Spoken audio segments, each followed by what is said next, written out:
This is the most important election you've ever voted in your entire life. There's a need for fundamental change in our economic philosophy as well as our foreign policy. Steve, what really strikes me after looking at that is the Joe Biden, how young he used to look. But anyway, let's set all that stuff aside. Joining me now, Steve Deace, host of the wonderful Steve Deace Show. Steve, I have told people repeatedly, it's not that I'm dismissive about the coming election at all. The one we couldn't afford to lose is the one we lost in 2008. The Obama cancer is, well, right now it's terminal, buddy. Well, if you look back on what's happened to the country since 2008, you are correct. Unfortunately, the Republican Party did what it typically does, and it nominated somebody that was no real threat to Barack Obama. Even if he had won, we were largely just delaying the inevitable. Remember, John McCain's big thing was don't call Barack Obama by his actual name or you're a racist. Barack Hussein Obama, to call him by that meant you were a racist. Remember the one time John McCain took over the lead and the Real Clear Politics polling average was in early September of 2008? And then he canceled his candidacy so that he could pass the most unpopular single piece of legislation in American history at the time, TARP. And only to have the very first debate after that, Barack Obama hit John McCain from the right by saying that TARP was just too expensive and too much government. Good times, good times. Yeah, I mean, you're right. That's the one we could not afford to lose, but we nominated John McCain, and that's why we lost it. Steve, a lot of people who aren't hardcore politicos like you, obviously your audience will know this, they don't understand that Obama never left. And this is really what makes him so different than all the former presidents, the Clintons, the Bushes. And I don't even like any of those guys, but they don't really do much politically. They'll show up at a convention once every 4 years and ramble through a speech, but they walked away from politics.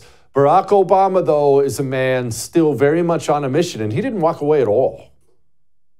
No, I mean, if you want to know who's really been running the country for the last 4 years, it's him and his minions have been running it quietly behind the scenes. I mean, this is essentially Barack Obama's third term is what Joe Biden represents. That's why I always scoffed at the notion of Michelle running. Why? Why put yourself out there? Why get memed to death by Trump and his people? Why? And then you have to, supposedly anyway, at least that's the way we used to roll around here, be forthcoming about your business deals as a candidate when they have all the power that accompanies a presidency now, while nice homes, they've got Aaron Spelling-like homes in the Hamptons and everything else. They've got as Van Halen once saying, they got the best of both worlds, Jesse. They don't need to put themselves back to the scrutiny of the voters and back on a ballot. They're running the show now, and they get to cash the check and cash in at the same time. Steve, foreign policy is one of those complicated things. Other than being a chicken hawk, I actually don't really indict anyone for their foreign policy. I have my own, but it's complicated, right? Diplomacy, the motivations of nation states. But Barack Obama was one of the first I've ever seen in my life who operated, as far as foreign policy goes, with a real solid hatred of America. And he just kind of assumed that the enemies of America had a pretty good point about how badly this country sucked. Talk about his foreign policy. Well, he wanted to go to war in Syria, remember? Him and John McCain, that was one of McCain's last acts, actually, was him and McCain work together to rally the country to go to war for, quote unquote, freedom fighters in Syria. And then there are the clips of him, you remember back in the day, of taking the knee to the Saudi sheikhs. But essentially, what we've learned on the right in the last few years is it's not the 1980s anymore. It's very hard to be dogmatic, as you said, about foreign policy in terms of an overall philosophy rather than a set of priorities. What is in the best interest of America and the American people, and then act accordingly. When you and I were growing up, dogma was very clear dogmatically how to see the world from a conservative perspective. There was the Soviet world, and then there was the Western world, the free world. Things are much more balkanized now. What you see with Barack Obama's foreign policy is it's still very dogmatic philosophically. It doesn't matter what data shows. For example, I mean, you look at the Israelis, they gave away land for peace. They allowed a Palestinian free state right there within their own city gate. And what they got was, a country that was elected duly by the people who wanted Hamas in charge. And then October the 7th, their version of 9/11. And yet, when confronted with that kind of data and that kind of an example, what the Obama view of the world will continue to do is hammer, meet, nail. It doesn't matter. They'll go to the same talking points. There needs to be a two-nation solution, which always looks a lot like the final solution. We already have a two-state solution, and it gave us Hamas as a country that basically the Palestinian state did for Hamas what the Vegas Strip did for the mob. Just legitimized it, gave it a legitimate front and the accoutrements of an actual government so that it was given some form of immunity while also standing to attack the Israelis from behind, which is what you saw on October the 7th. But these people don't care about reason. They don't care about data. They will make it work. Whether it works or not, they will construct the world as they see fit. They will magically think and project all the way through, and you cannot convince them otherwise. And it really comes down to a Marxist view of the world, Jesse. The Marxist views everything as oppressor versus oppressed, and that is the worldview. It's not the Christian worldview of sinful man, rebelling against the grace of God.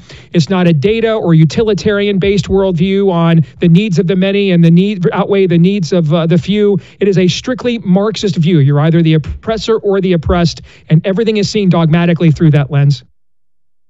Steve, economically, obviously Republicans are pretty much just as putrid as Democrats are, but Barack Obama really, really moved this country to the left super fast economically too, didn't he? He did. And if you look at, there's really no place further where you saw that, even though it's looked at as health policy, but really it was an economic policy. And that was Obamacare. And that was the culmination, going back to the dawn of the Great Society, long before you and I were born, of essentially the fevered dream of the modern progressive Democratic, post-Kennedy Democratic Party. And it was the advent of a single payer healthcare system. And the reason why I include that in your economic paradigm, Jesse, is because if you go back 30 years or about 25 years prior, when the Clintons tried this, and all of the private health insurance companies got together and they ran a series of ads. I think they were called Harry and Alice. And you might remember these. They were very devastating ads. The couple is just sitting around at in their home, reading the newspaper about what the devil and the details of Hillary Care. And these ads just destroyed Hillary Care and led to the contract with America and the first Republican takeover of the Congress in almost half a century. What you didn't see in 2009 as Obamacare was being debated, you did not see the health insurance industry unite against it. I live in Iowa. That's the health insurance capital of the world. In fact, our Senator Charles Grassley was actually at the negotiating table with the Obama administration on Obamacare. Why? Because the economic paradigm had shifted. We had gone from greed is good and the CEO era of the Gordon Geckos and Lee Iacocca's, where everybody fought tooth and nail to be number one, to now what I would call youth soccer economics, where everybody just doesn't want to be number none and everything's too big to fail. And now government is no longer the enemy of big business, but they're actually in concert together, the classic definition of fascism. And so they realized, why fight big government? They're going to make people buy our product whether they want it or not. Let's just go ahead and get it on the ground floor of this and unite behind it. And that really was the final cementing. Most of the time you see a major political realignment every generation, right? Roe versus Wade 50 years ago created the last major realignment where you saw the Christian conservative movement form, the alliance of Catholics and evangelicals that propelled Reagan to the White House. People are like, we're long overdue for another major political alignment. I would argue we had one. It just happened in the boardrooms of America, where these corporations went from, maybe they thought people like you and I were crazy, but they hated big government, and so they aligned with us, to, hey, we're going to be neutral and stay out of it. And now they are all in. They're the ones that are subsidizing and profiteering off of Pride Month. They are the proselytizers of the spirit of the age. They're bankrolling much of it. And that Obamacare was really the vanguard of that. I would thank you for coming to my YouTube channel, but I know how brilliant it is, and I know you love it here. So subscribe and watch. We're going to start really ramping things up and putting some funny stuff, some interesting stuff out there, some collaborations. Either way, my YouTube channel is officially the place to be. So stick around.